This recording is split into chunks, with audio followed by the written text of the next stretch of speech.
Nonviolence is the answer to the crucial political and moral question of our time.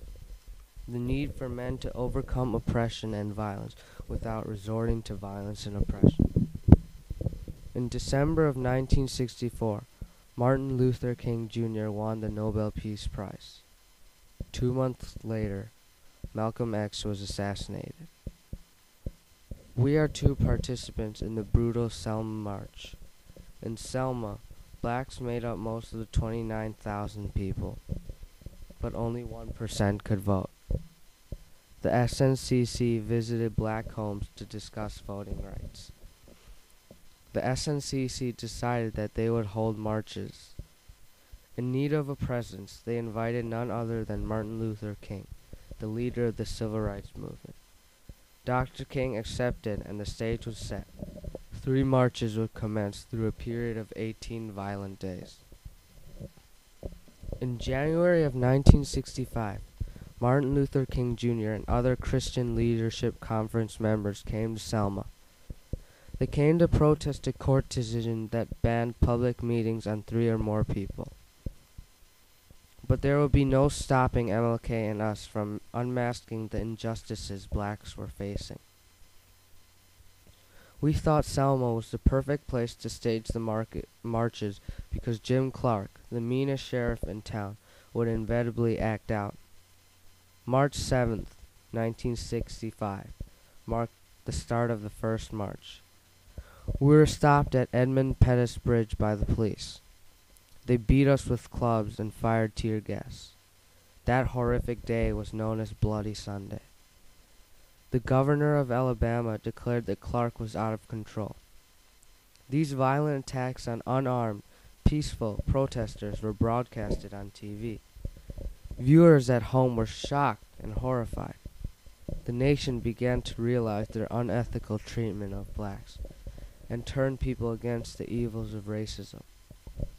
The second march was 2 days later, but because of negative press coverage, we stopped at Pettus Bridge peacefully this time.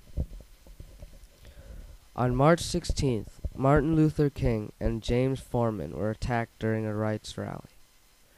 District Judge Frank Johnson said that the state and local police couldn't stop a third march. 4 days after the ruling, President Lyndon B. Johnson sent 4,000 troops to guard the marchers just in case. The third march started the afternoon of March 21st. About 354 marchers participated in the journey from Selma to Montgomery. By March 25th, we had finally reached Montgomery and the Dexter Avenue Baptist Church.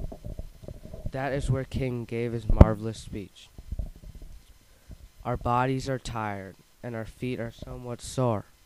But today, as I stand before you and think back over that great march, I can say, as Sister Pollard, a 70-year-old Negro woman who lived in this community during the bus, said when she was asked while walking if she wanted a ride, she answered no. The person said, "Well, aren't you tired?" And with her ungrammatical profundity, she said, "My feet is tired, but my soul is rested." And in a real sense, this afternoon, we can say that our feet are tired, but our souls are rested. After this successful march, the Rights Act was signed to enforce the 15th Amendment. As a result of the march, Lyndon Johnson showed his support by nominating Thurgood Marshall, a legendary figure of the civil rights movement, for the position of U.S. Solicitor General. 1 month after Marshall's appointment, President Johnson signed the Voting Rights Act of 1965, which empowered government officials whenever they found signs of discrimination to take immediate charge of local registration and election centers. The new law also outlawed tests for knowledge, character, and literacy as requirements for voter registration. Millions of blacks registered and voted as a result. From Selma, we can learn that violence isn't the only way to achieve something.